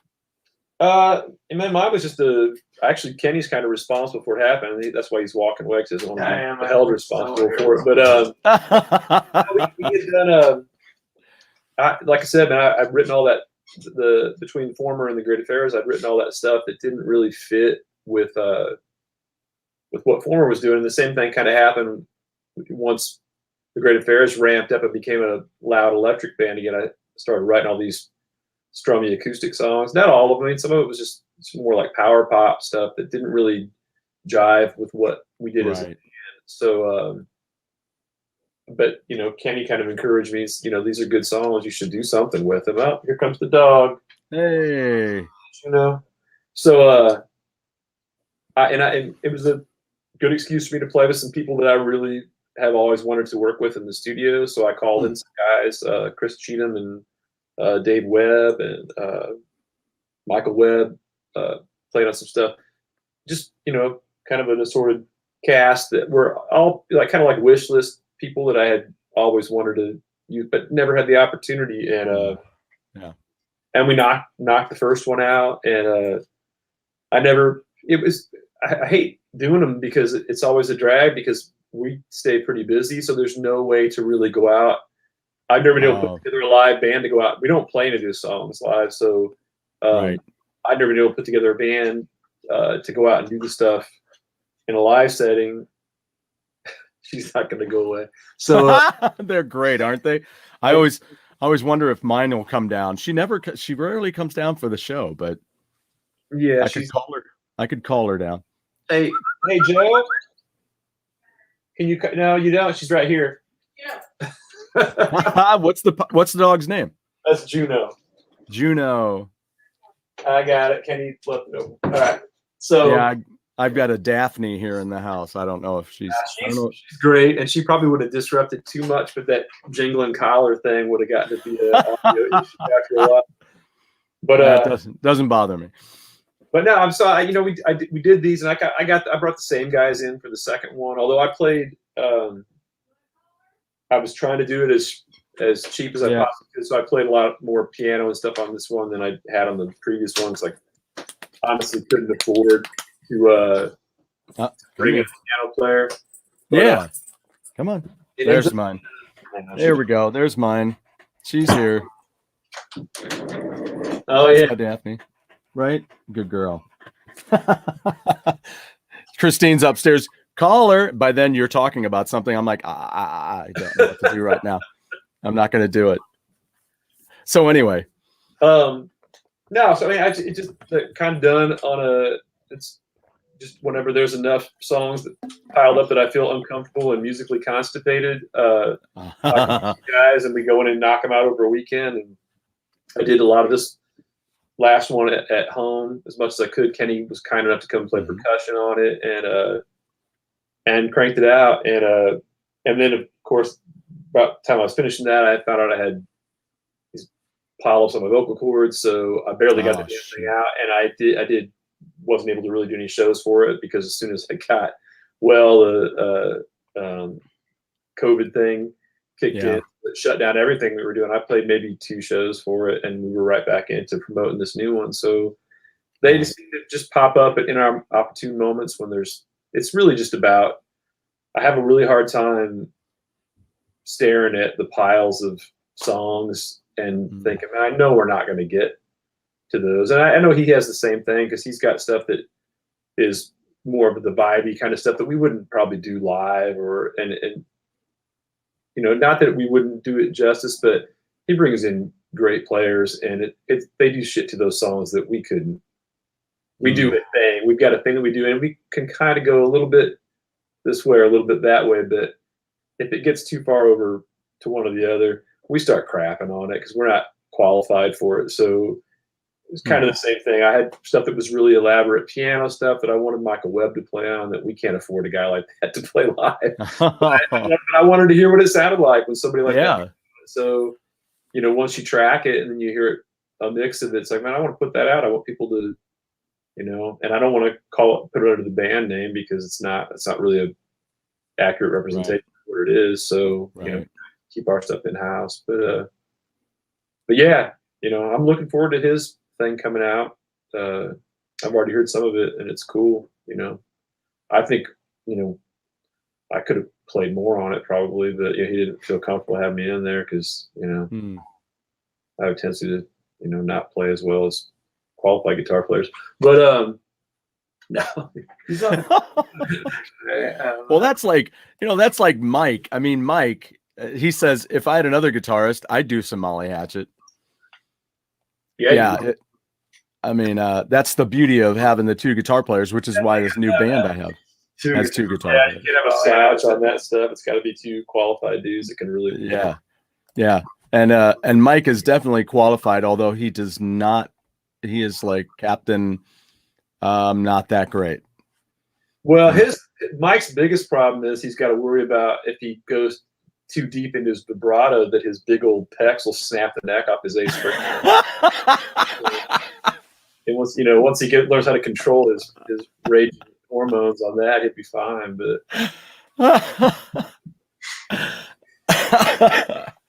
oh, that's brilliant. That is brilliant. So then, tell me about going into making this new record during the pandemic and releasing it later in 2020. Well, we started it in 2019. It was what Mike was saying earlier when he asked about the putting out singles and just doing singles and videos. Yeah. Well, we'll dip our toe in that. Everybody else is doing the digital EP, piece for now. Everybody does that and then goes, man, screw this, it sucks. But we did it. We did a 3-song EP and we put out, it was the 2019 Sessions Volume 1. Never was a Volume 2 because we got waylaid, and then we just decided, nobody's, you know how it is. You track your streams, you can see what's getting played, and it's like, man, we're not having the impact doing it that way. So we went ahead and started on the record, and we did it a little bit at a time as we could. Like he would go in, a lot of stuff, man. We piggybacked on. He was doing sessions for his solo record, or he'd be doing some drum tracks. We'd cut a couple drum tracks, and we would just slowly kind of add the parts. And we were lucky to be able to, our engineer Michael is really agreeable to doing stuff just whenever we feel like doing it. He's always makes time for us. And we had our buddy Joshua Ketchmark helped us do a lot of guitar tracking at his place. We did a lot of stuff over here, and we just kind of slowly started cobbling. A lot of it was stuff that was kind of outtakes or stuff that we'd sat on for a few years. We weren't really sure if we were going to use it or not. And then there's some stuff that he pushed to do, or Matt pushed for us to do, that he thought, songs we'd overlooked maybe. And before we knew it, we kind of had what looked like or sounded like rather, a record. And then it was just a matter of, well, the world's shutting down. Do we put this thing out, or do we wait? And, nobody wanted to wait. It's like, well, might as well do it. We already, can't give anybody anything else. We can't do shows, and nobody wanted to sit and do, live streams for the next year. Yeah. So let's give them new songs. I think if we hadn't have acted on it and made the record, then I feel like we may not have been having this conversation right now. I think it sort of pushed us into the, we went forward, whereas we could have just stopped, and then we may not have ever picked back up again, just because, our we sell records based on our concert attendance, and we need to be on the road to make this thing a reality all the time, and we weren't able to do either one of those things. So I think if we hadn't have done it, we may have just ceased to exist, maybe as a band. Wow. We may have picked back up at some point, but I don't think we would have been able to move forward the way that we have. Yeah. So I'm glad we did it, and I think it was a little bit cathartic, maybe just to get the record done. Yeah. Where Yeah. everybody else was sort of, or not everybody, but a lot of people were hedging their bets on whether or not they should do anything or not. We just tried to continue with what has worked for us all these years and gone forward with it. And So I'm glad we did. And, it's one of my favorite records that we've done. That's cool. Yeah, I'm glad we did Yeah, it. I mean, it worked out. I felt better about it after it was done too, just because of the fact that there was a lot of stuff that, because we knew we weren't looking at, by the time we got neck deep in it, we realized that this thing's going to go longer than what people were thinking at the outset. So it was a case of, well, maybe these songs that I had held back a handful of songs that I thought, well, we can't.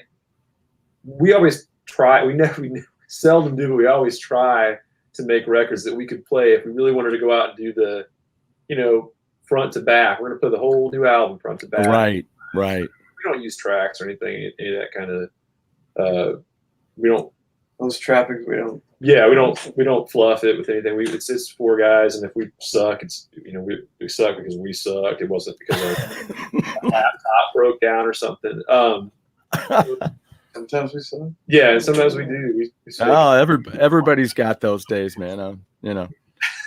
But we always try and make a record that we think we could, at least, if we absolutely had to, we could strip it back to four of us and do it. And with this one, I had a handful of songs I just kept saying I don't want to do. I thought I was going to use them for a solo thing, but then they didn't really fit the strip, which just ended up being really stripped back. So they didn't fit that either. And Kenny and Matt kept giving me a ration of shit about not doing certain songs. I think we can do these. And we had done a thing a few years back called the Die Youngs, which was kind of like a bunch of those songs too that he or I had that we didn't. Same thing. We wanted to bring in outside players on them. They didn't fit the band, so it was a very similar endeavor where I had, in the interim from that record to this record, had accumulated a few more of those kind of songs. So we're just like, well, screw it, man. Do them. We'll dial them up and make them ridiculous. And because we may not have to ever play these songs, we might be stuck in our bunker for the next 5 years at this point, probably know. So screw it. And I'm glad we did, because they ended up being great, and it was a huge relief for me because they were songs I was really I thought a lot of, but I just even with all hands on deck, we couldn't do that shit live. So I always feel like the song wins, and so if it's a great song, I don't want to waste it on not giving it to somebody else, or not giving it a shot, even if you can't play it live. I feel like let's give it the treatment, and see what happens. And that's always been my thing. Is like, well, let's give ourselves the best shot at it. Yeah, and I was the asshole pushing back against that every time, saying, "No, we're not doing that. We gotta be we gotta be able to play this stuff live, man. We're not. What are we? We're always in a constant melee about that. Well, can we do this live? I don't care, really, man. I don't know. Our live days may be numbered. We may, next weekend might be our last gig. Who knows? And so, I don't want everything to be predicated on whether or not we can make this pop live. I just want to make a great record, and it involves something we necessarily can't replicate live. Either we won't do them, or we'll do a reasonable facsimile of them live. But the song wins to me, and I'll always have that mindset. I don't care if it can be pulled off live necessarily. I just want it to be the best tune. I think that's how we arrived at that last record. There's a lot of those things that we won't touch, things like The Ride and stuff. There's just no way to make them happen. But, we got a pretty cool record out of it, and I'm super happy with that. We'll move on to the next one, and there are going to be songs like that on the next album that we're not going to be able to wheel out in front of the general public, but I'm sure that we'll realize them and make them great. And it's not all about what you can do live. It's just because ultimately the album is the stamp that you leave, and then whatever you can do live, you just do live. Yeah, and especially nowadays, like, who knows if we'll, who knows when the next time we're going to play live again is. It could be stopped at any moment. So your recordings are the only thing that you have to document where you're at that point. Yeah. Your career and your life as a songwriter and an artist and any of those. Well, I got weird about it at a certain point, I think, too, because I don't really go back and listen to these once they're done. I'll listen to them for the couple weeks after we fix them. Right. Master's good and stuff. And then I kind of like to, unless I have to go back and relearn a song because we're going to add a set or something, I get weird. I don't like listening to that stuff. So to me, once it's in the can, it's in the rear view. So I'm looking at the next thing. So I'm always thinking about, and even writing songs, no matter about you, but when I write songs, I'm thinking about how's this going to look, how this, to play live kind of thing. So I'm always I want to be able to play all of them live, but we can't. I mean, I realize I'm getting better about it. I'm relaxing the reins on that. After this, I won't be as much of a stickler about that as I was. But that's always been a thing where it's like I feel like if you can't pull it off, you're cheating somehow, kind of thing. Yeah, I know. Yeah, but I mean, there's a lot. Like even starting off with this first track, "I'm All Right." I mean, it's got you doing you're doing piano and synth and lead guitar, rhythm guitar. You're doing vocals on it. So I mean, there's a but I got a lot of people don't realize, but I have an extra set of hands that no, you're right. We knew that. I mean, but some of that stuff is like it's not 100%. It's not necessary to have all of that stuff. So I just want to get to where we don't get, there's not like, the boys choir backing us up or some of that kind of stuff where you just can't, like, there's just no way. Great ballad on the last record, Learn to Let Go, and it had weird tunings and crazy shit where it's like, and if we learn this live, it's gonna be like Capo's gonna have to move like 3 times during the song to pull it off, and then there's Ebo parts that are in harmony. There's only so many sets of hands up there, so you can't do all that stuff, and you don't want to leave those songs on the bench, but some of them just they stay on the bench, man. They're album tracks, I guess, as they say. So I'm slowly accepting this as a reality, and eventually one day I will get over it, and it'll be okay to put stuff on the record that we can't play live, and I won't bitch about it all the way until the day it's mastered. That's what's going to happen, I promise. That's just the way it goes. That's the life of Denny and those around him. Yes. Does he bitch a lot, Kenny? Is that true, or? Oh, absolutely, man. I mean, that's.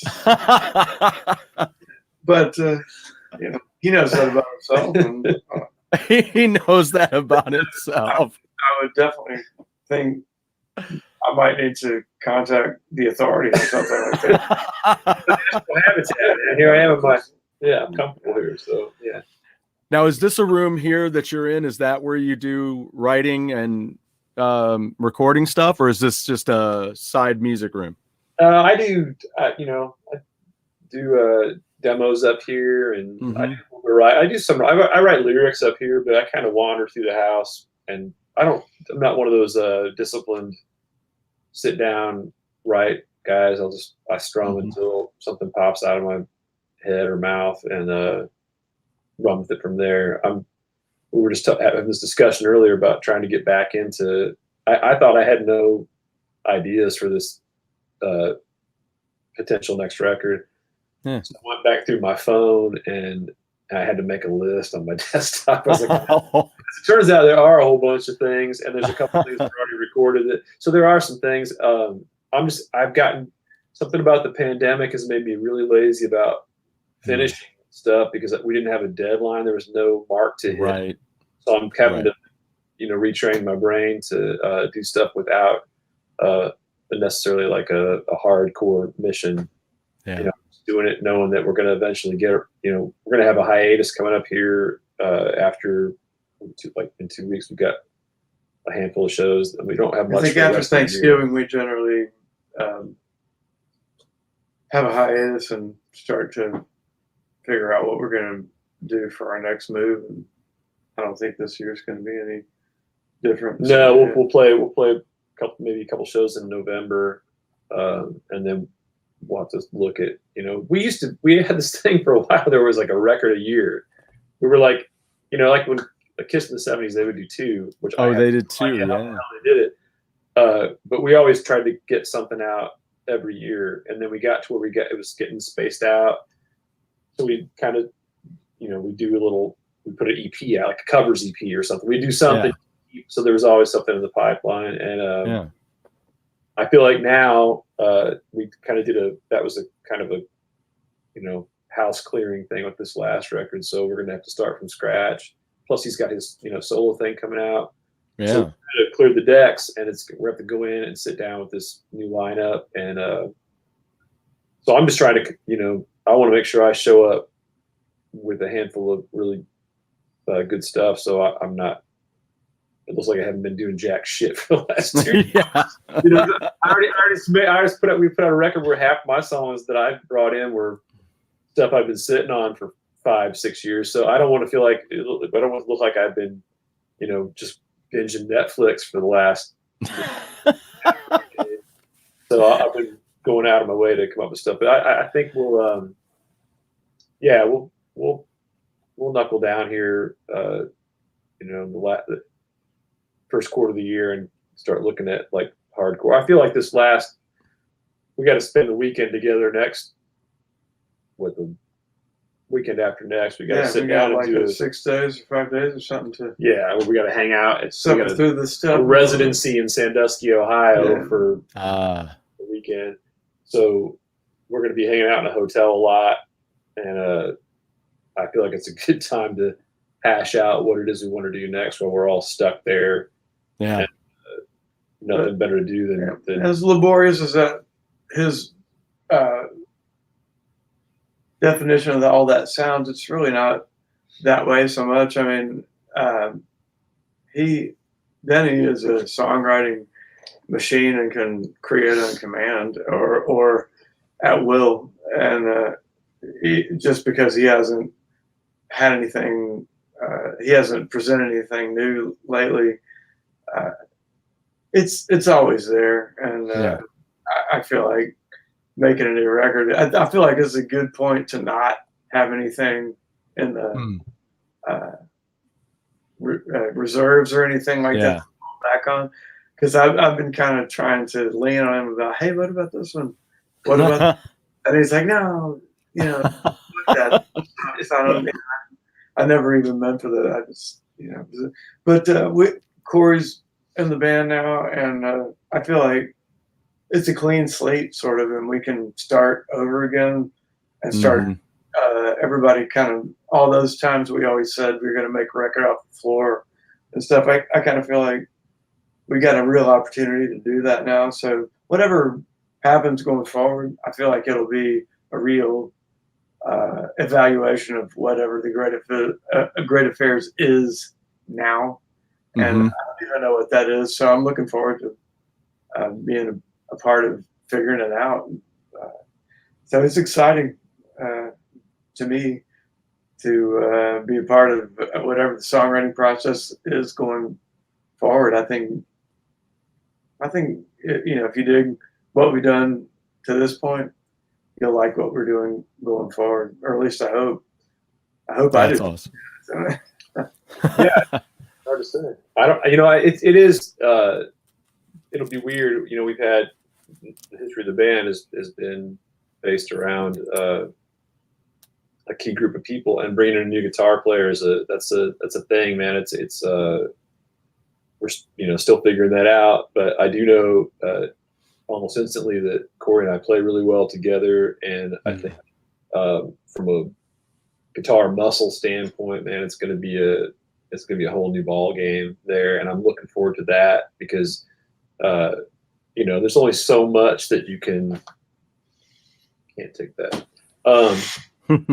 You work with somebody for a long time, man. Sometimes that stuff starts to get, you run out of creative ways to bounce off of one another, man. Right. And you would think it, you would, and I'm sure there's creative partnerships that, they don't feel that way. They feel like they're constantly I just feel like we were, we had hit a wall with what we could do. And I, where he brings the classic rock thing, I'm the pop guy, but I'm also the guy I listen to all kinds of, other weird stuff too that may potentially offend these guys. I don't even know. I'm going to try and throw a whole bunch of different stuff in this time and, see what we can incorporate into our stew, because we're, what are we, 7 albums in, 8 albums in at this point. Well, that's certainly 10 years. Yeah, 10 plus years. So it's like, we can't just keep, if we were AC/DC and we made the same album over and over again and it was great every time, it'd be one thing, but I don't think we have it in us to keep writing the same. We're going to have to take a few chances on this. Oh, yeah, absolutely. Try and, we're not going to obviously reinvent the wheel or anything, but we did an interview the other night, and like I said, I don't think that we're not tied to any sort of constraints as far as what we do. So, like you said, AC/DC, they, as much as I love AC/DC, and they're one of my favorite bands. When an AC/DC record comes out, it's going to sound like AC/DC every time, and that's, thank God, because does anybody want an AC/DC record that doesn't sound like AC/DC? I don't think so. But we don't know what our next record's going to sound like, and I don't want to know what our next record's going to sound like. We're not tied to any sort of label or anything like that. So we do what we want to do, and hopefully the people that support us will like it. But we're going to bring in what we bring in, and if it is not too far outside of the confines of the great affairs, then that's what we're going to record. So, Stu, it's just a blessing not being hindered by the constraints of massive success. That's right. Being dismal failure is so liberating. To sell so few records. Bands that put out these diamond selling albums, the pressure they must feel. 80 million plus. Who needs that, man? Well, see, this is what I'm talking about. I've been talking to I talked with Sebastian Labar about it recently too, when Tantric was here in town. And I told him, I said, when we're dealing with what I talked to you about, the industry of music that we are, can we maybe finally just get away from the fact that a person doesn't have to be something to everybody, and we can be popular in our area, sell a certain amount of records, and not concern ourselves with belonging to a record company who's going to, what you said earlier, is going to tell you where to go and what to do, and go down to Texas and ask all the red dirt country bands how that works, because they've found a way to they've got a whole market down there where they operate and they don't even care about the rest of North America, because they've got a big enough territory to ply their trade, and that they've got that's a career. You can make a career. There's plenty of bands that have made a career without ever getting on the, they're on the radio, but I'm saying on the mainstream stations. Right. There's plenty of bands that, the Reckless Kellys of the world that have done that, Band of Heathens that, and there's metal bands, same thing, where they've done, it's just hard. And the older you get, the harder it gets, no matter how much you've established your stake. Right. And it's also a matter of, you got to adjust your expectations and stuff. And what is success to you? I mean, what you're saying is, what, when you say we're going to be popular in our area, it's like, what is, how popular do you feel like you have to be to, and as long as we're making stuff that I feel good about, and it's, we're not fighting over every little nickel and dime detail of it. Right. That's a success to me at this point. The fact that we're still able to make it, even get along for longer than years. Also, for me, at this point in my life, I've been doing this for a long, long time, longer than I want to admit, on camera here, but I mean, if all I want to do is make records that I'm proud of. Mhm. Obviously, we're not going to top the top 40 charts or any of that kind of stuff, but I mean, the production of these albums are generally left to Denny and I, and we spend a lot of time commiserating over this stuff, and if I'm happy with it, if I'm proud of it when it's done, and I would hope that Denny feels the same way. Yeah.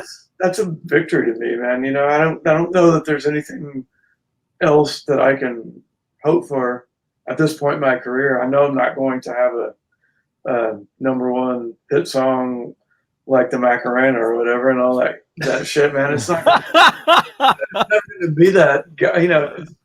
That window is closed for me, and for good reason. Yeah, I just want to. I want to be able to be proud of it, and when I am gone, I want my kids and my grandkids to not think that I want them to snicker at my musical output. I want them to think, yeah, man, he did some good work. And I'm very fortunate to be able to make music with the people that I make music with. He's talking about me. Yeah, I'm talking about mostly him. I want them to be able to look at this and be proud of it, and I want to be a part of something that other people are proud of and feel like they did their best work commercially. What I don't even know what that means anymore, but I just want it to be good, and I want to be proud of it, and I want those guys to be happy with it, and I don't want anybody to be represented by anything that embarrasses them in the long term and stuff. And that's really all I strive for nowadays. If whatever miracle might happen that we ever hit anything that has mainstream success, then great. But I want it to be something that I am not ashamed of. It's not all cash and checks, man. I mean, thank God. We've been really lucky to get to go out and do shows with a lot of people that I considered heroes and stuff. When these were kids bands that I would never have imagined we'd ever be on the same bill with. So even that little bit of payback makes it worthwhile sometimes. And then, like you said, to get to do it. I mean, as hokey as it may seem, but just shooting videos and getting to see the finished product and they look cool and say, man, that's like a video I would have saw on Headbangers Ball when I was a kid. I still get off on that stuff, man. And if people think that's cheesy, then here's a bag of dicks for you. I don't care. I enjoy that, and there's things that keep you doing it, and we don't make any apologies. It's not a vanity band, man. We're not trying to do anything. I'd be dyeing my hair if it was. And we know we don't look like Nikki Sixx and all that stuff. It's cool, man. We do what we do, and for our little core fan base that we have, we're just trying to do what makes us happy and what we hope will make the people that dig just trying to deliver. We're trying to deliver. Exactly. Yeah. No, I mean, it is, we're trying to challenge ourselves to make records, trying to top ourselves every time. I mean, it's not like you said, there's nobody breathing down our neck because we don't have any, there's nothing that we have to necessarily live up to other than our own expectations. So it's all stuff that we think is cool. And, if it, touches 5 people or 5,000 people or 5 million people, that whatever, as long as we're thinking it's badass, that's really what it comes down to at this point. Because man, you can't, in this day and age, that's already a tall order, man. Because everybody's so down on everything, on themselves and everything. It's such a weird, this era is like nothing I've ever seen before, and I never thought I would see. Just everybody's degree of competition and social media and all that stuff. It's God, you got to do this and you got to do that because this is what people pay attention. Man, fuck it, dude.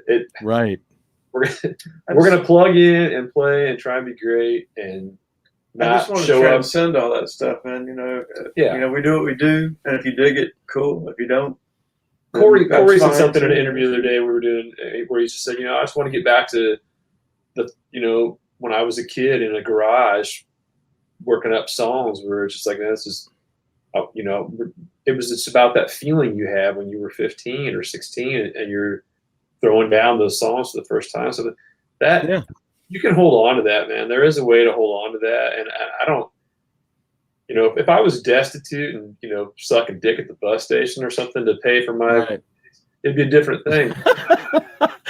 Yeah. Hang on. That's a problem. Again, no judgment, but but we're not. We don't make our living off of this, which I know that's not cool but we're not. We don't clearly, and so my thing is I want to put everything I have into this, everything that I can into this, and try and if we can sustain that feeling of being 15 until we're 65, then by God, we're gonna fucking do that. And if you don't, hell yeah, that's the problem for anybody. Then you don't have to listen to it or watch it, or it is still a relatively free country, so you can go fuck off to somewhere else and do your thing. Right. We're gonna do this, and as long as people will keep having us, we're gonna show up and work. Another thing is when you commit this stuff to a physical product and you have an album out and it is released into the stratosphere and all that kind of stuff. I mean, I need one of those. Stretch for us. It's like, it might go aluminum or something, but when it's done, and when you leave this world and go on to the next, you have your family and your children and all that kind of stuff to think about. I don't want anybody to be embarrassed about anything that I left out there. I'd like for them to go, this is my dad and he did this. I don't want it to be an embarrassment. So I want everything that we do, regardless of whether it sells 1 copy or 1 million copies or 10 million copies, I just want it to be something that I'm proud of, and I don't want anybody to have to make excuses for it. I would like that. I would like that same thing, but sadly, I was in a band called Fox with 2 X's, and they're on cassette, so that's already out there, and there's no escaping it for me. There's no landfill deep enough to bury those. They're actually just this moment that you said that. I'm definitely looking those up. Oh, they're out there. Yeah, it's out there, my friend. You can. I'll send you a copy of this with the cassette of that. You can. Yeah, please. That would be great. Yeah, I know. I have to get those. I want to get both of these, the last 2 records, to my friend Katie Cruz, so that she can check those out for playing stuff on the radio. So awesome, man. Yeah, I'll send you copies. Yeah, because she and I are working on a little something together. So yeah. So, well, all the best with this new album. Everybody Moves, Nobody Gets Hurt is the name of the album. It's let me see. I'm sorry. Let me check real quick here. It's 10 tracks, but there are bonus tracks too, right? 2 extra songs on the CD that are not on the digital version. So okay, not on the digital. Okay, good. Yeah. So if you stream it, you're missing a couple tracks. But yeah, the CD version has 2 extra tracks on it. And okay, very good. How we milk the tea right there. It's that deluxe edition. Give you that deluxe edition business whenever possible. Got Gene Simmons puke hair with every physical copy that you buy. So. And only the physical copies have real Great Affairs blood. That's right. Exactly. Into that's the lip. It's the blood is in the lips on the cover, right? Is that what it is? It's in the tracks, my friend. It's in the tracks. I have my copy of the Kiss comic book up on the wall over there. Well, we did that too. First one or second one? First one. Okay. Well, that's got the blood. Yeah. Does not have. Yeah, there's no blood in our copy. We did a copy. No blood in your copy. Oh man. Yeah, but it is an ongoing thing. Well, Matt cries a lot, so there might be some menstrual blood in there. We're not really. Oh shit! If he's listening to this, Oh man, land it on the bass players. Land it on the bass players. and at that comment, we're taking applications for this. Well, I guess I'll give you a call. You know how to find us. You gotta find us. Good luck. Well, I'll just go hang out at the store up in Pekin. Yeah, you'll be ahead of me. Well, before I let you go though, we talked a little trivia earlier, and Denny got it right. I was talking about Scorpions album, and he nailed it because I had to have Don Dawkins sign it. But here you go. All What right. 2 classic rock albums were recorded in Pekin, Illinois? And what was the studio? I couldn't tell you. Might have something to do with REO Head Speedway. East, Flat as a Pancake, Yep. and Styx. Yes. With the first Which Styx record, something. Just I don't care. If Golden Voice. Golden Voice Studios. Golden Voice Studio. Bam! Yes. Dude, I actually have an autographed. We played with Head East several times. Yeah. I had Roger Boyd. I have an original pressing, the drawing, the pre-A&M version of it, and Roger Boyd signed it. We did a show with Night Ranger and Head East several years ago, and Wow. he signed it for actually my store manager Dustin. Thank you, Dustin, because I didn't want to be a germ while I was on the bill with him. Oh, dude. I signed. know. I Yeah, hear you.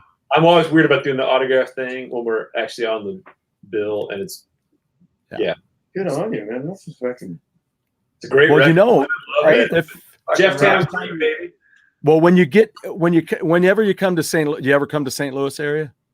We passed through. We haven't played there in a long time. Last time we played there was, and it's not even there anymore. What's the pizza place? Cicero's. Cicero's, Oh yeah. Yeah, on the second record we played there, and I only remember because they gave us a really good pizza and they had Delirium Tremens on tap, which was a bad news thing. Wow. But yeah, Well, next time you're up, speaking of Head East and Flat as a Pancake, I'll take you where they took the photo. oh, the diner, that's in St. Louis. Yep. It's in Olivet, and I was doing sales for a local newspaper for the briefest of times, and it was hot as shit. And I went into this place, and the guy, Danny, who owned the place at the time, he gave me, he goes, here, why don't I get you some water? Have a seat. You know, I'm like, thanks, dude. I really appreciate it. Because I was hating my job. So then I look up and I see a copy of Flat as a Pancake by the clock. And I'm like, what possessed somebody to put that up there? And he goes, oh, and he gets up there, he takes it down, and he goes, I made all those pancakes. Does it still look the same in there? It did. Well, it did at the time. It did at the time, but now it's been sold, and he retired to Florida. And I always wondered where that was at. I've never. Yeah. That's crazy. Yeah, I love that record. We played with them 3 years ago now. We had a Loverboy, them and Loverboy. Wow, and they were great, man. They were cool too, man. It's still obviously Roger's the only one left. It's a bunch of different. Right. They were doing the 50th anniversary tour, I think, too. With that show was not one of those shows. They had like 3 of the original guys, but the show we played was they were really good that day. Loverboy was too, but yeah, it was. Who all was in Loverboy now? Everybody but the bass player who's passed away. Yeah, everybody but the bass. Okay, that's cool. Another bit of trivia, man. That Head East is the first national band I ever opened for. In my first original band, that was the first national band we ever played with in Peoria, Illinois, the Madison Theater in Peoria, Illinois. This is like Madison Theater, yeah, man. Yeah, and it was it was something, and I didn't know who they were. Until they played the one song, I was like, oh, well, shit. Now I know who these guys. It was like, because I can't remember what happened to something. Oh, Buffalo Tom, were the supposed to be the headliner, and in the middle of the winter, and there was a blizzard, and their plane couldn't get in, so they were snowed in like Boston or something. So they got that was the fucking headline. Yes, so they assembled. What else? Radio station thing, man. You're so critical. Who the fuck that is, man? They were on Atlantic Records. Man. So they assembled the 5 members of Head East from whatever corners of the country they could get in from. Apparently, where they could get flights, and they showed up and played that gig. And I had a crate stack. Oh, sweet! And they didn't have a keyboard stand, so they used one of my 412s as front keyboard stand. It was. Man, they were great, man. That's the first time I saw him use the mirror-plated, keyboard. It was guitar. Yeah, I thought we were the shit because they borrowed my stuff, but yeah, it was. Here we are. Well, Marty had one of those. That's what I when Marty and I were hanging out in high school, he had his crate amp, and he had his Telecaster copy that he played, and I watched him play Greengrass and High Tides like he just was working on it like crazy. Yeah. And I think that's nutty that you and I both are Marty friends. That's just too crazy. That's wild. He like I said, man, that guitar pick thing, I probably still have some of those. I never throw anything away, so I probably still have some of those picks around from 30 years ago where he punched those holes. I was like, why does he do? And I thought just everybody did that. Then I went to my first guitar lesson, and the guy gave me I remember it was an Omni. It was a red Omni pick. I was like, there's no hole in it. I was like, well, how's this work? He's like, guys look at me like an asshole. Like, what the hell am I talking about? I was like, yeah. So I pulled him out. He goes, those are jazz picks. I'm like, yeah, my buddy gave me that. And he goes, yeah, we don't use those. We don't use those. So yeah, it was Well, I still have a pick up in my jar up there from Jeff Watson, because he had the metal picks, and then he'd had the nail banged into it so he could hold on to it. And then I did that with my friend at church. She, I took a whole bunch of her picks and just poked holes in them. I punched holes in them so she'd hold on to them easier. It's funny because I used to start using these double-sided printed picks, and I realized how much of a difference that makes in grip. Yes. But that drilling, I was like, man, how did I couldn't even drill a hole in a pick. My luck, I drew a hole in my finger trying to do it. So do that. But also, I used a hole punch. I don't really need to hold on to them that tight, man. I don't really play anything that important. So it's as long as I can strum through the strings, I'm good. Right. I'm not playing fast enough for it to fly out of my hand at this stage of the game. I just try and keep up. Shoot. Well, all right, gentlemen. Well, I'll let you get to it. Hang tight. I'll do a little video outro, Awesome. And then I'll talk with you backstage. We do have a backstage area. So, all right. So thanks a lot. Look forward to see what's going to come next. And I'm going to look forward to sharing this new album with Katie when I see her soon, and get her some of the key tracks. So we'll have to talk about that a little bit too. So, all right, gentlemen, all the best. I'll talk to you in a minute. Everybody, thanks for joining in. Thanks for chatting and asking questions and having some good comments. Always appreciated. Not you, Mike. Let's see. Next week, I think next week might be Ron Keel. Wow! We can ask the Magic 8 Ball is what we could do. Oh, I got balls. All right, gents. We'll talk to you later.